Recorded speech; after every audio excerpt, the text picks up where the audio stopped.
Great. Thank you all for coming out, and thanks to Pacific Whale Foundation for hosting me. We actually first connected about a year ago when Pacific Whale Foundation hosted a podcast with members of Blackfish, the film, the anti-orca captivity film, and myself and a few others, and we all got talking. And it was sort of in the course of conversing, Stephanie and the other folks said, well, talking about doing a Maui vacation next year, would you guys like to have me talk? And I said, sure. So it's great because I like to come talk about killer whales whenever I can. I hope by the end of the evening that I convince you all that they really are the coolest animal on the planet. How do I, how do I switch the slides?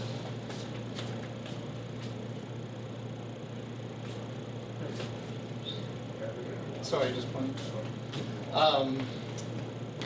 The book is full of anecdotes, and more than anything else, I think, I spent a lot of time reading the scientific research on these animals.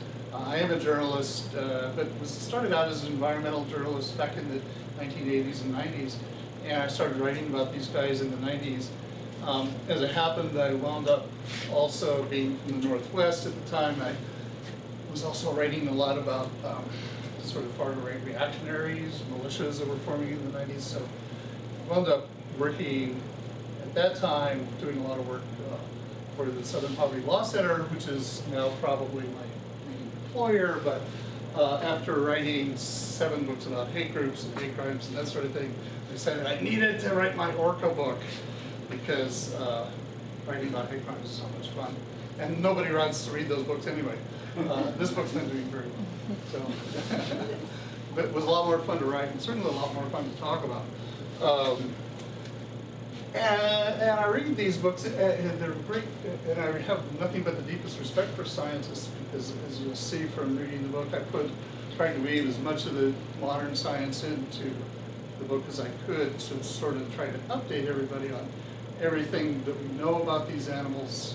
The last really good general book about killer whales was Eric Hoyt's book, Orca, the Whale Called Killer, this is a very good book, but it was published in 1990, and we've learned so much about these animals since then that I really wanted to sort of do an update, but also his is kind of narrowly focused on Northwest whales, and I wanted to write a book that was more about the species as a global phenomenon, as well as including the long sort of history with them, which I'll get into tonight.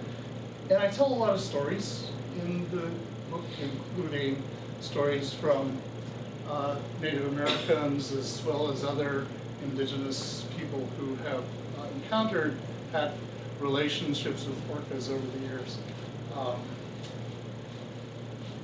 But there's one thing scientists are really kind of reluctant to do, and something I really wanted to convey more than anything else. It's something I expect you all have experienced being around humpbacks, and that's just the awe of being around one of these animals, sort of awe that they convey, sort of awe that they inspire. And I hope that the book sort of helps convey that.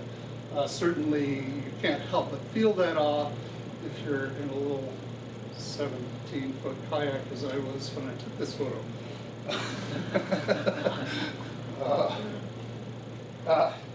It's one of those things when you realize that you're a very small part of something much bigger in this universe. It's one of those moments when you encounter an animal like that in the wild, that you realize that the world is a much bigger place than humans like to give credit for. But one of the things that we've learned, first I should ask, how many folks here have actually seen the killer whale in the wild? Where did you see him? Islands north of Seattle. Yep, San Juan Islands. Most of you seen him in the San Juans? Yeah, that's the easiest place in the world to see them, so that makes sense. And of course, then there's captive orcas. Has anybody been to a marine park, seen them in SeaWorld and places like that? Yeah. So, and we'll talk about that a little too. But one of the things that we have learned about killer whales in the last 30 years is they're not just a single species, even though we call them Orcinus orca, that is their species name. Scientists have been going through this big debate over them because they've been around so long as a species that they've been speciating within the species. And I'll explain that. This, for example, is a representation of what we call the northeastern Pacific resident killer whales. That's this one, they call them, what we figured out about killer whales is that really the Orcinus orca is more of an ecotype. It's a sort of umbrella for these smaller divisions that they're calling ecotypes, such as the northeastern Pacific resident killer whales. These animals are specifically fish eaters.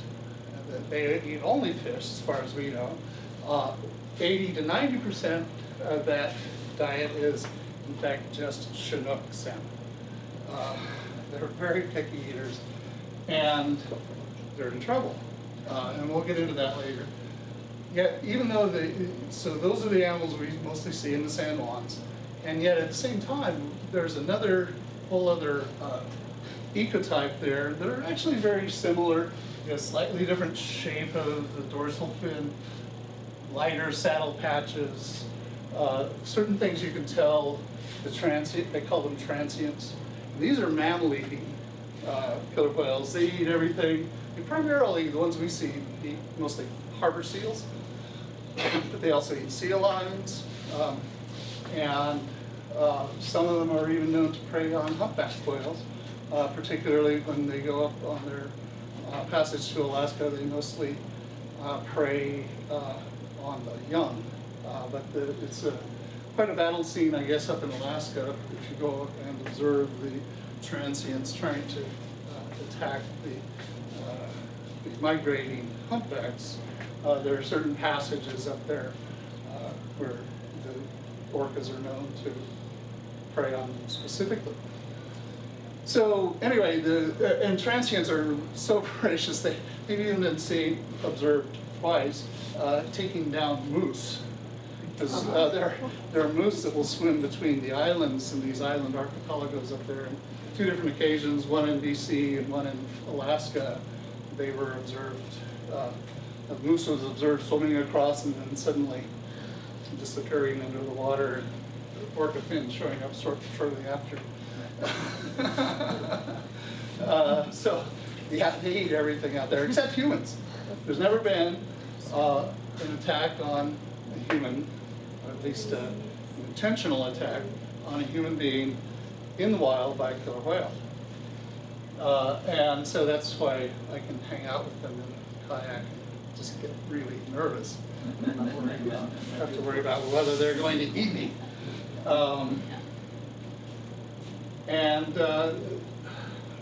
The transients have been around, or the transients and the orcas, the residents, they finally did the genetic testing on them and discovered that these ecotypes have not interbred in more than 300,000 to 700,000 years, which is, of course, longer than human beings have been around on the planet. And they're so distinct that they actually have developed slightly different gene patterns. And so the scientists have had to go through this big debate about, well, are they all the same species because they don't interbreed anymore, or are they not? Well, if you, as we know from captivity, yes, if you put a transient orca and impregnate a resident orca with its sperm, then yes, you'll still get a killer whale, but it will be some bizarre hybrid. And socially, these animals don't know what to do with these bizarre hybrids because they're so wired in as species to their social world that it's a really difficult and awful situation for those captive killer whales. But this is a killer whale brain. This is Lori Marino's MRI of a killer whale brain. Killer whales have the second largest brain of any animal on the planet. Sperm whale has the largest. It's roughly 4 times the size of a human brain. And if you look see all this white stuff here on the edges, this is the what we call the cortical folding in killer whale brain. Folding is all those wrinkles you see in a brain. And what the folding does is it increases the length and number of nerves that can process data in the brain. And it's always been highly associated with intelligence, right? Because it means you've got a big CPU up there. So human beings have a pretty well gearified brain. They call it gearification, and the gearification index on a human being is about 2.3, 2.4. This is really pretty high for a land mammal. I think elephants might be slightly higher.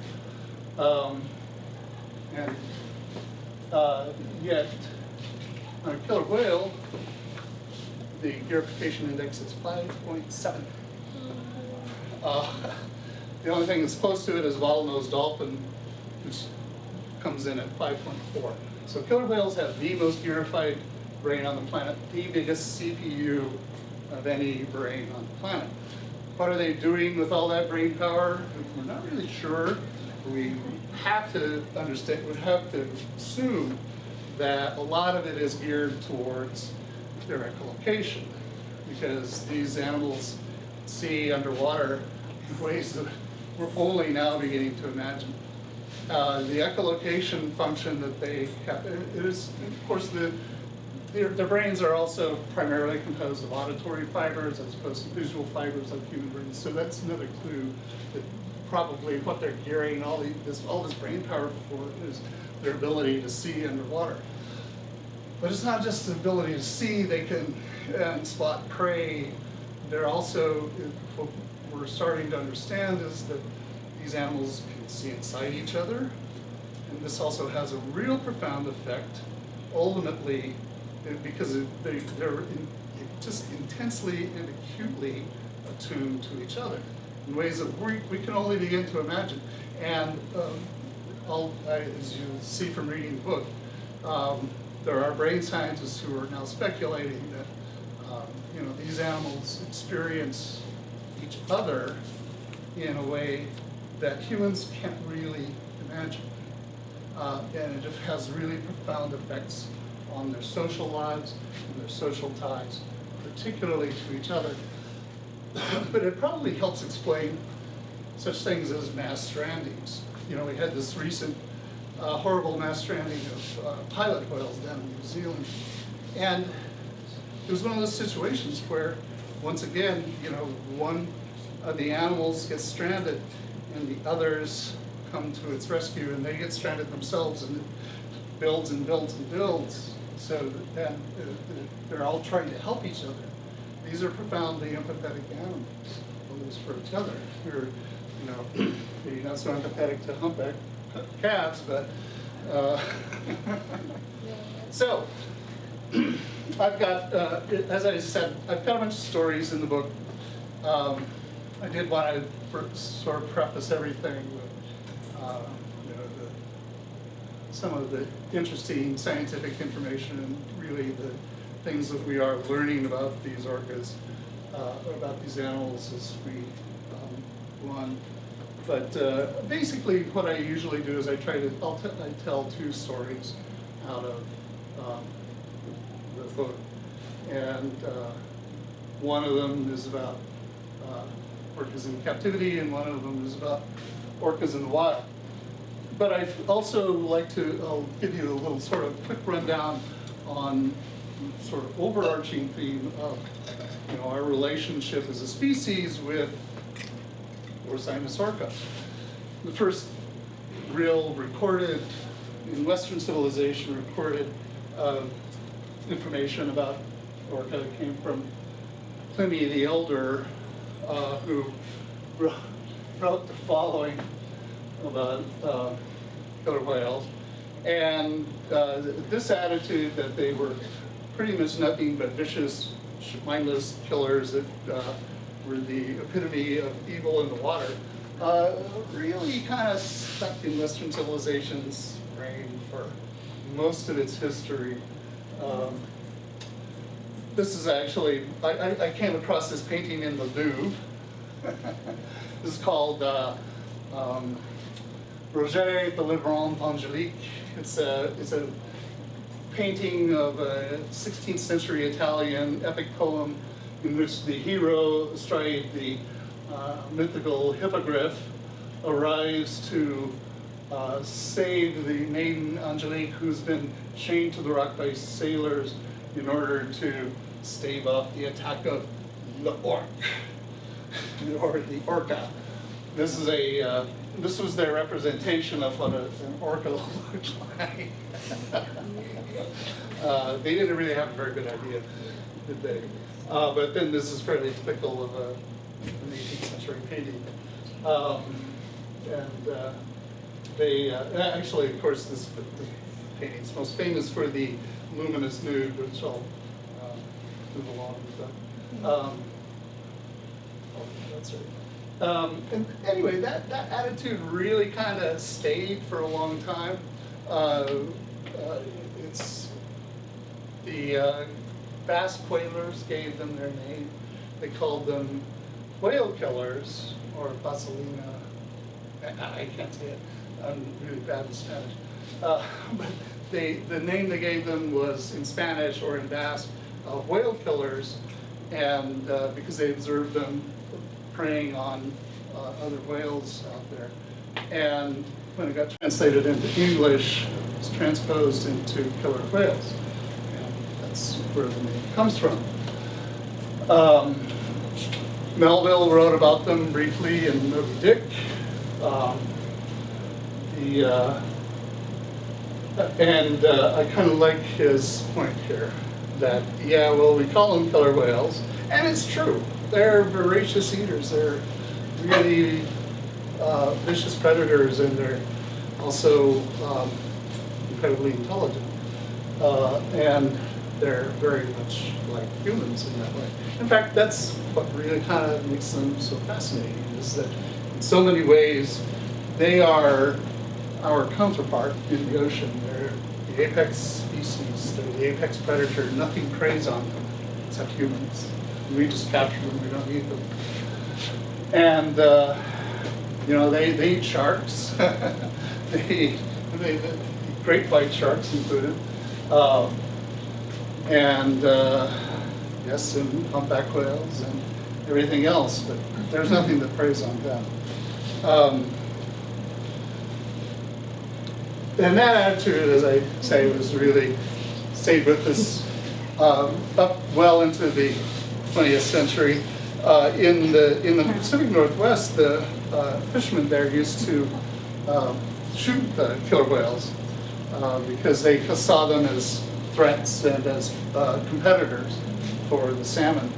So when we finally did a census on the killer whales in the 1970s, they found that something like 40% of those animals had bullet holes in them.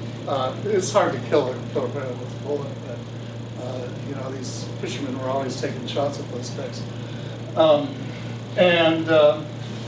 Yeah, this movie was kind of the epitome of it. Have any of you seen Orca, the Killer Whale, starring Richard Harris and Charlotte Rampling? Oh yeah, it's one of the worst movies ever made. It's so bad. It's just hilarious. I mean, you just sit and laugh at it. It's so bad. Yeah, Richard Harris chews the scenery, but nothing like the orca does. It literally chews the scenery. At one point, yes, it's Bo Derek's first film. She gets her leg taken off by the orca. And Charlotte Rampling is the marine biologist who's sympathetic to the orca and teaches her students about plays the sounds, the orca sounds for them, but she's actually playing humpback sounds. And Will Sampson looking for orca after one flew over the cuckoo's nest, as far as I can tell. He just kind of stands around. Yeah. How big are the orcas? Orcas are, let me go back real quick.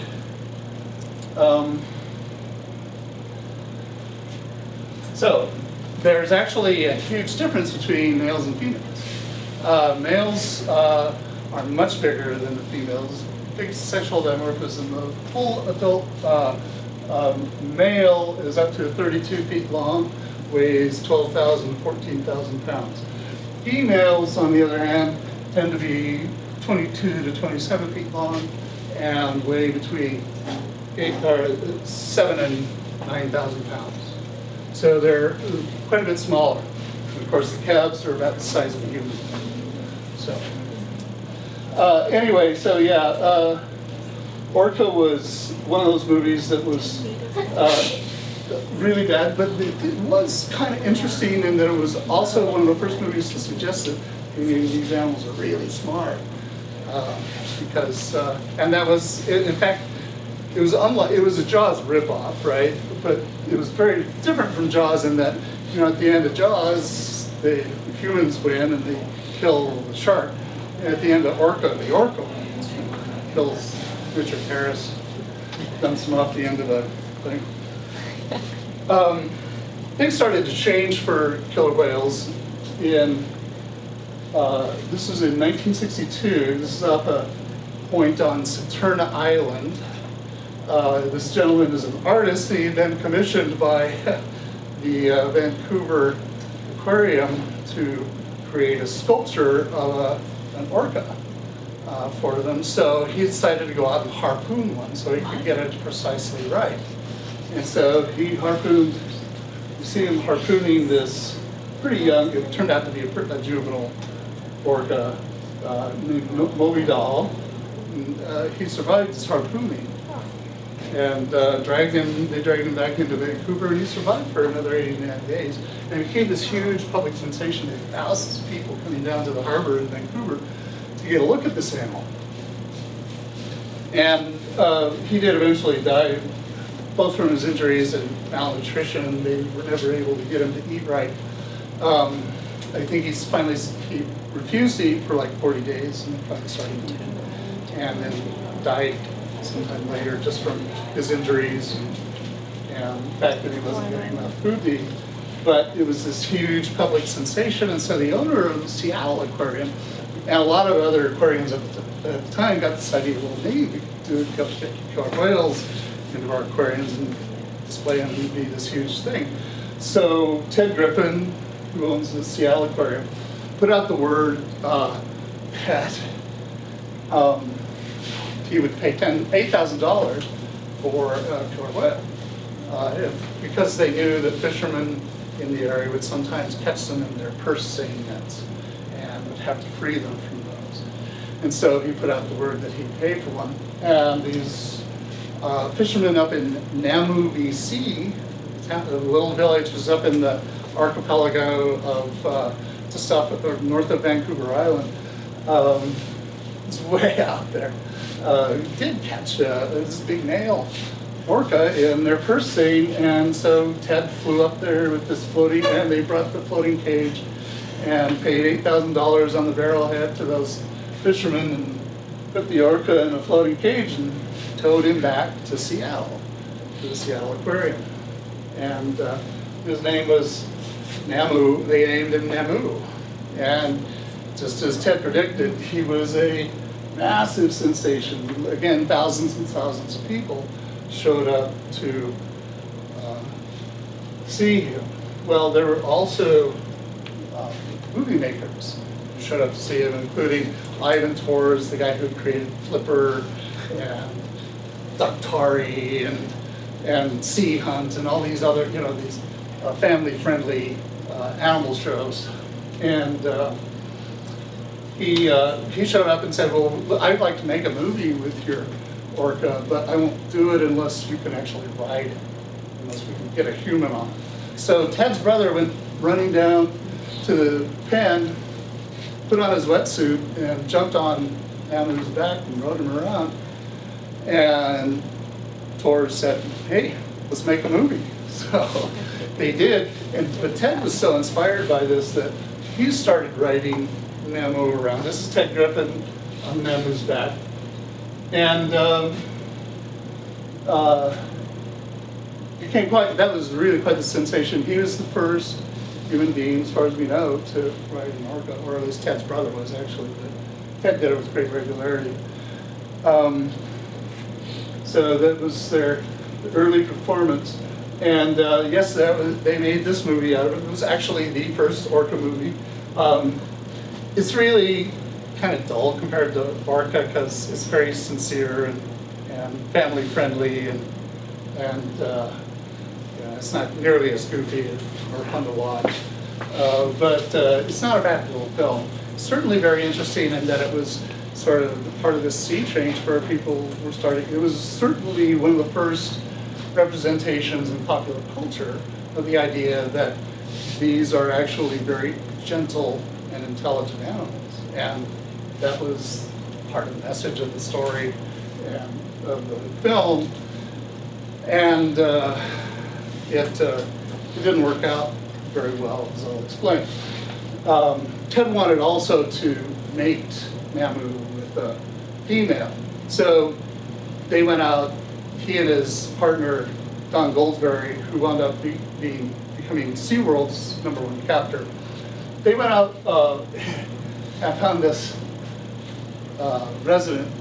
southern resident female with her calf in a cove down near Olympia with a helicopter, and they harpooned this female from a helicopter, dropped the line down to a boat, and towed her all the way back to Seattle. And she had the calf followed along, and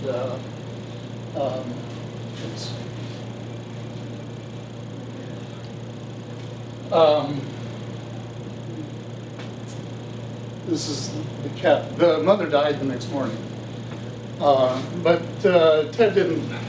And so, the calf was obviously to make Namu, but he thought, well, maybe she can be a companion to Namu, and so he put her in the pen. It just wasn't working out. She was being very aggressive. Of course, he didn't know that they had this huge cultural gap because she was a northern resident, or she was a southern resident. Namu was a northern resident, near the Twain shall meet, culturally speaking. But they didn't know that at the time. They didn't even know that some orcas eat seals and some eat fish. Because they did catch a couple transients back then, and tried feeding them fish, and the animals, some of them starved to death because they ate fish. Anyway, this was the little calf that they captured, and it wasn't, like I say, it wasn't working out. When Ted got on Namu's back in the pen, she'd get really aggressive, and so he said, well, we've got to figure something out. And about this time, this group of millionaire businessmen from San Diego who just opened a marine park down there showed up and said, well, we would like to buy. They actually wanted to buy Namu from Ted, and they were throwing money at him, and he wouldn't let him do it. He wasn't interested. He had really developed an emotional attachment to Namu, actually. And so and they said, okay, can we buy the Namu name? He said, no. But they worked out a deal where she would be the she-Namu, or Shamu. And that was the origin of Shamu. Well, 2 weeks before Namu the movie was scheduled to be released, Namu himself died. He got tangled in the netting of his pen and drowned, although really he was just sick as a dog. He was being kept in the harbor in Seattle, which was one of the most polluted places on the planet. Just disgusting. And so, yeah, Nemu, he lived in captivity for over a year, which was very successful and very much told the, in terms of marine parks views, and it really kicked off the whole period of captivity, including Shamu. So this is Shamu down in San Diego. She became a huge sensation and became the basis of SeaWorld's entire collection. And by 1970, she had become a little bit, she was getting really testy with her trainers. And they were considering, well, maybe we should put her into, maybe we should start helping her, or maybe we should think about breeding. Because they were thinking, you know, we can't just keep capturing them, maybe we should start breeding them and seeing if we can do live births. So they were, while they were thinking about that, they did this. Now, how many of you have seen Blackfish? So there's a scene in Blackfish where that you'll see this. This woman was a secretary in the SeaWorld front office, and they decided to put her do a photo stunt with Shamu.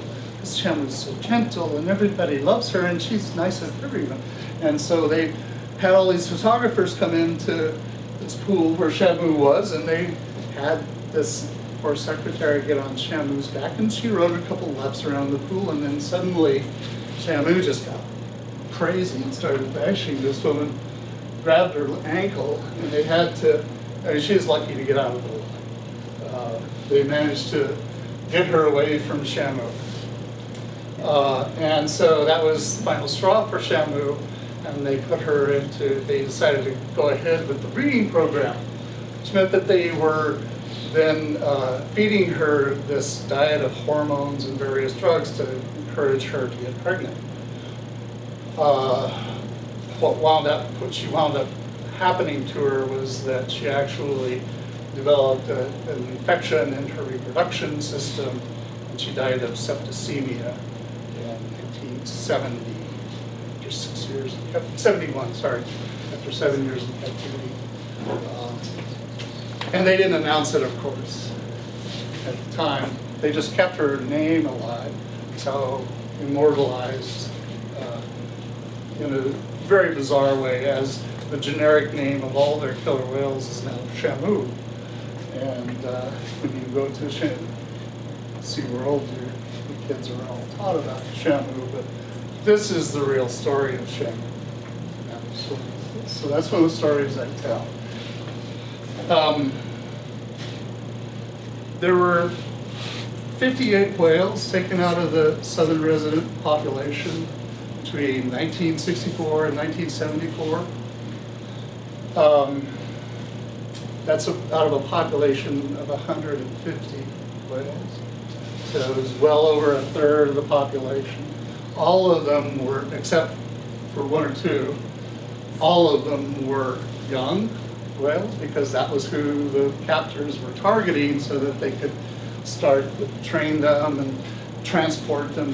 That was when they went to capture orcas, they only went for young orcas. They weren't trying to get any of the adults. So they functionally removed essentially an entire generation's worth of reproductive capacity for the southern resident killer whale population. And when they hit that spot, beginning in the late 80s and into the 90s, suddenly we had this precipitous drop-off. So this is one of the reasons why they are, that capture period remains one of the main reasons that those whales are on the endangered species list. My friend Brad Hansen, who's the chief whale scientist for NOAA in Seattle, ran a computer model on what would this population look like if we hadn't had captures. And basically we'd have about 150 whales now, maybe 130, somewhere around there. They would not be on the endangered list. Right now we're down to 78 whales, and we're losing more of them this year. I'll get to that in a minute. But anyway, of those 58 orcas that that they removed from the population. Exactly one remains alive today. This whale right here, her name is Lolita. She's at the Miami Seaquarium. We know her, even know who her mother is. She was captured in 1970 in Penn Cove.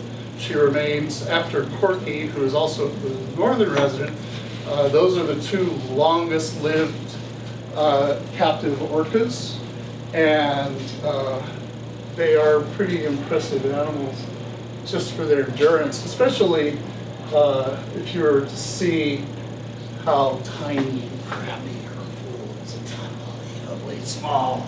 I mean, you see it in pictures. You can see, if you look at the pictures of Lolita's pool, you go, wow, that's a pretty small pool. When you actually see it, it's just jaw-dropping.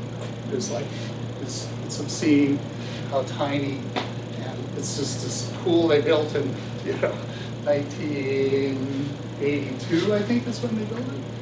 And it's just totally, it doesn't even meet federal standards for pools, but Miami Seaquarium is one of the oldest institutions in the business, and they're very friendly with the inspection service that determines whether or not they stay in business. So they get to keep her in that pool, partly because they don't have any place else for her, and they refuse, even though there's been an ongoing campaign since 1995 to return her to her family in the San Juans. Miami Seaquarium, of course, refuses to do so. And one of the reasons they do this is they tell people, well, we're educating kids. We're educating kids. And you know what? To some extent, it's true. This is my daughter here when she was 2 years old. She's back there now. We're at SeaWorld, and yeah, I think that's Osaka. Anyway, and there's no question that when she was 2 years old, it totally lit her up, seeing those whales. But what really lit her up was the mixture. I took her camping and kayaking, and she saw them in the wild. And once you see that, you can't unsee that.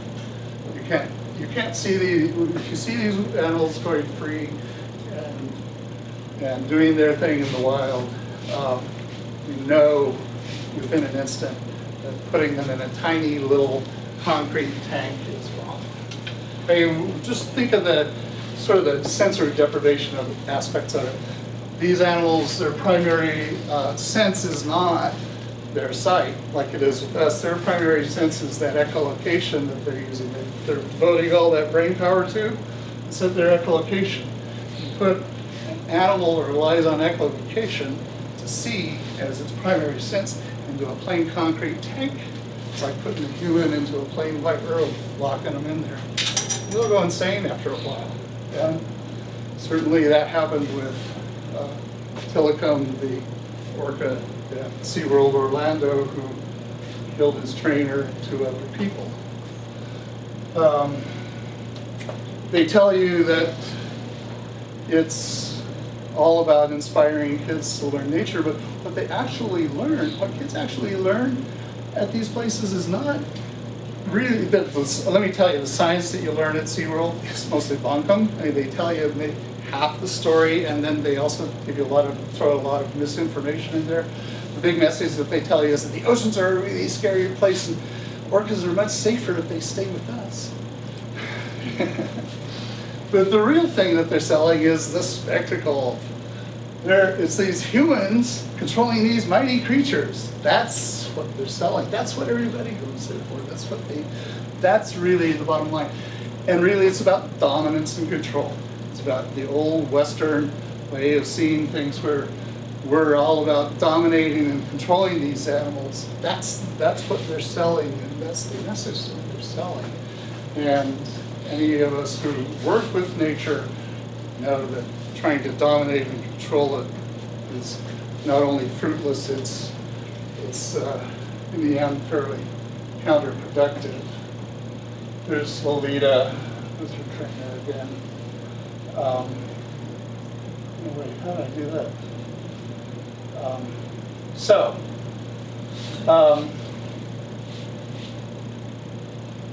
so when you go to these parks, that's the story you're getting. But there is another story. There's a different model for dealing with these animals, and all we have to do is look at the people who have a long history of actually interacting with them as fellow creatures in their environment to learn that. And that's particularly true, as I mentioned, there are a number of indigenous people around the world, including the Ainu in Japan. There were people in what we now call Siberia, who the indigenous people there who had a lot of orca-related myths, because they constantly encountered orcas too. But the most prodigious of these is the tribes of the Northwest Coast, Native American tribes of the Northwest Coast. And one of the most interesting of these tribes, so this incidentally is a petroglyph that is off the west side of the Olympic Peninsula that we found near where the Macaw tribe was. And the Macaw were actually whalers, but they went hunting for humpbacks and some grays. They never hunted the killer whales. In fact, none of these tribes ever hunted killer whales because it was considered bad juju. The killer whales, or the orcas, or blackfish, as they were known by these tribes, were considered not just special animals. They were considered their ancestors in many of the tribes. They were really bound up in the mythology of all of these tribes, because they were considered creatures of great spiritual power. And in certain tribes, it depends, some of them actually have a creation myth. That my favorite is the Kwakwaka'wakw, or Kwakiutl, as they're popularly known, tribe of northern Vancouver Island, who lived around the killer whales in the Johnstone Strait area. And they have a myth that the first humans were actually killer whales who came to land. Their creation myth was that the killer whales transformed into humans and became what we now know as humans. So when they would see the killer whales in their waters, they would see them as their ancestors and family members. And the idea of attacking them or harming them was not just taboo, it was possibly the worst thing you could do.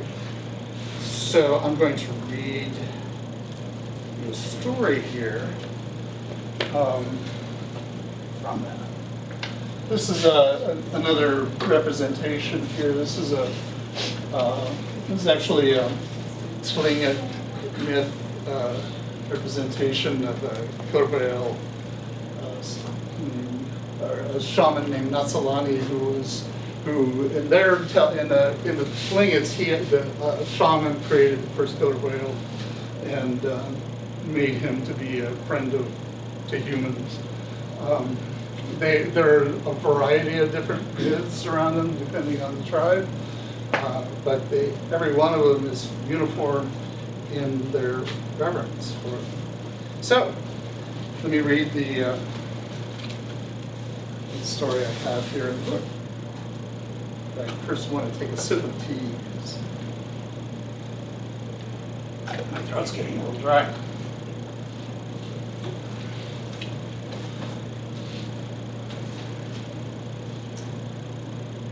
Three Kwakwaka'wakw boys were out in their canoes. They were of that age when the idea of manhood dangled before them tantalizingly. Not far from the shore near their village, they were out practicing their skills at shooting arrows with a bow and throwing a spear. While they were playing, a pod of killer whales, the Makino, came past, frolicking, splashing. The boys watched in awe for a while, and then one of them started thinking about his manhood. "I bet I can shoot one of them with my arrow," he declared to his two friends. "Me too," his friends shouted. They got out their bows and started talking amongst themselves, deciding to take aim at the orca's dorsal fins. The other boys missed, but the first boy's arrow found its mark, striking an orca and piercing its dorsal fin. The orca gave a loud chuff and disappeared underwater. Now the whole family of killer whales was angry and charged at the three boys. Suddenly, stricken with fear, they paddled madly to shore, arriving one just after the other. The boy whose arrow had hit the orca was last, and just as his canoe came to shore, so did a huge killer whale in hot pursuit. Magically, the whale's dorsal fin transformed into a large man, and he was angry.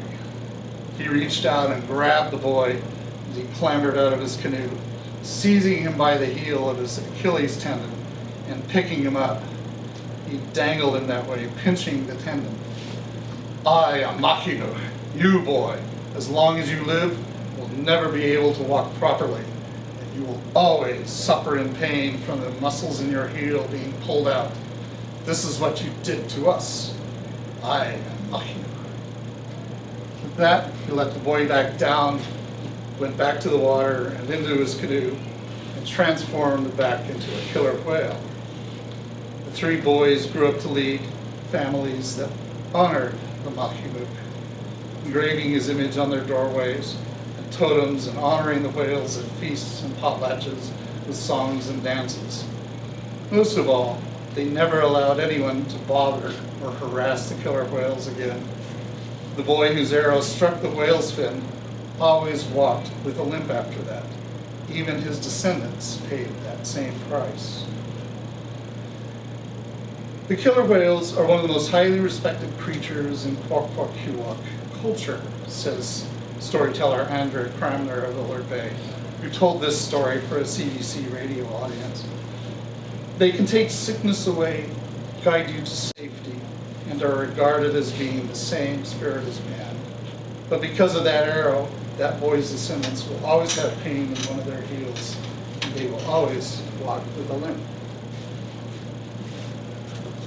Well, I love that story because I think it sums up in so many ways sort of the nature of our relationship to killer whales. We're really, because they are sort of our counterparts in the ocean, that our fate is bound up with theirs. When we harm them, we harm ourselves in ways that we can only begin to sort of figure out as we go along.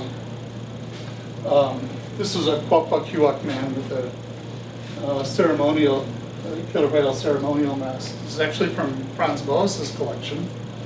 Franz Boas was father of modern anthropology, and he learned all of his, got so many of his ideas, including the foundation of multiculturalism, from observing the Kwok-Kwok-Keewok, and particularly their relationships to the fact that they had matriarchal tribes, just like the Orcas.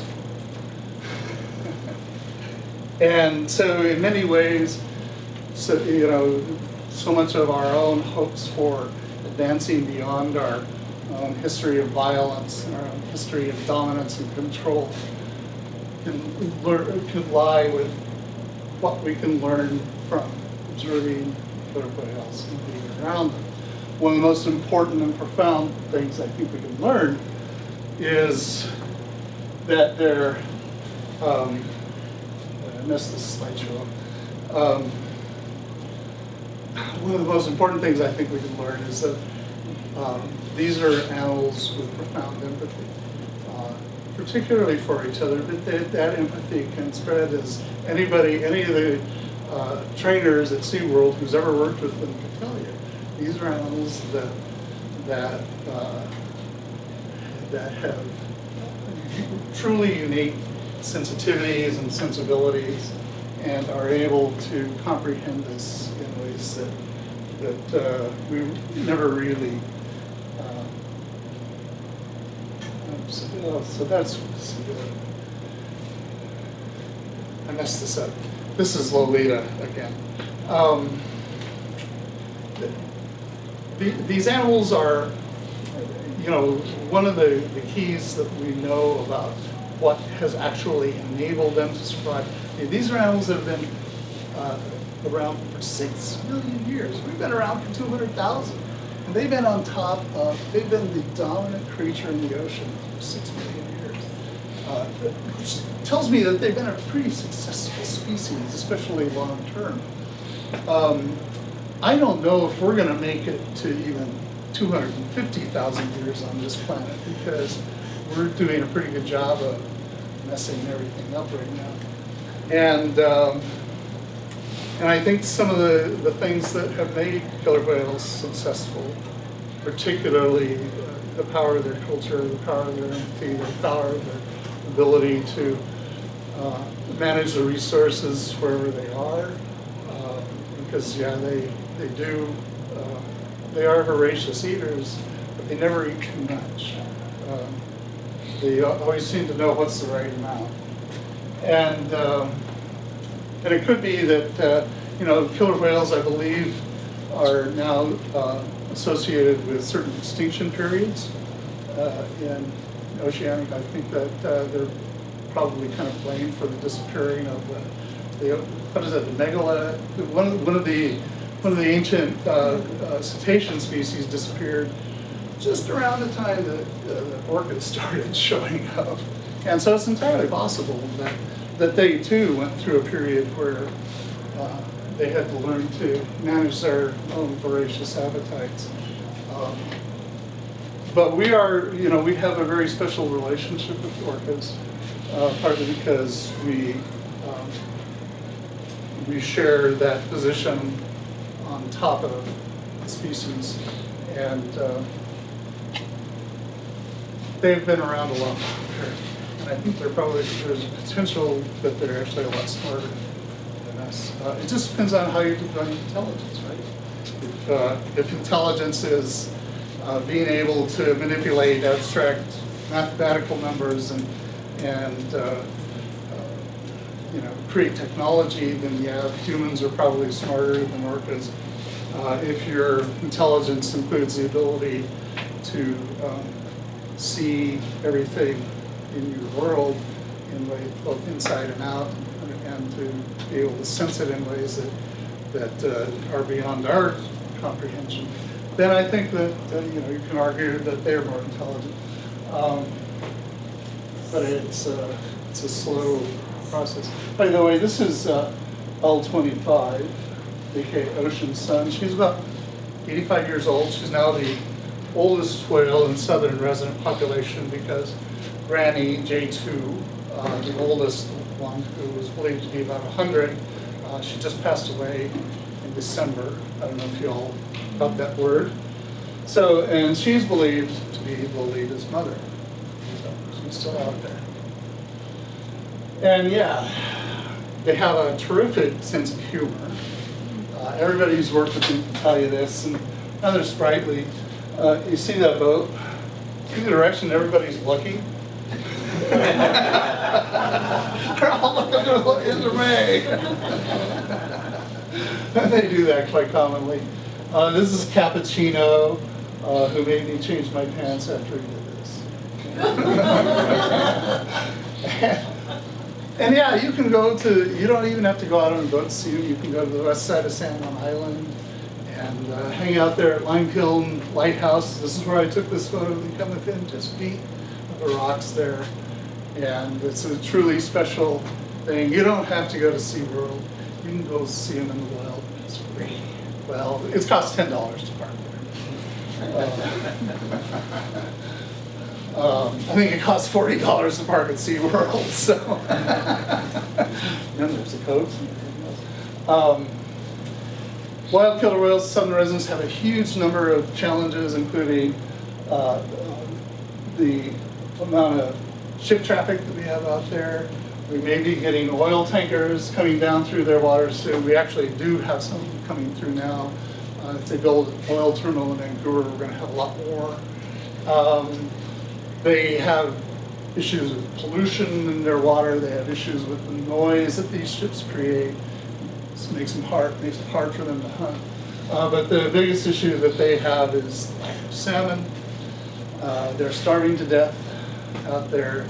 We've had a really rough year with southern residents. Last year we've lost 7 members of the population, including 2 matriarchs, both Granny and J14 Samish, who was a 45-year-old matriarch.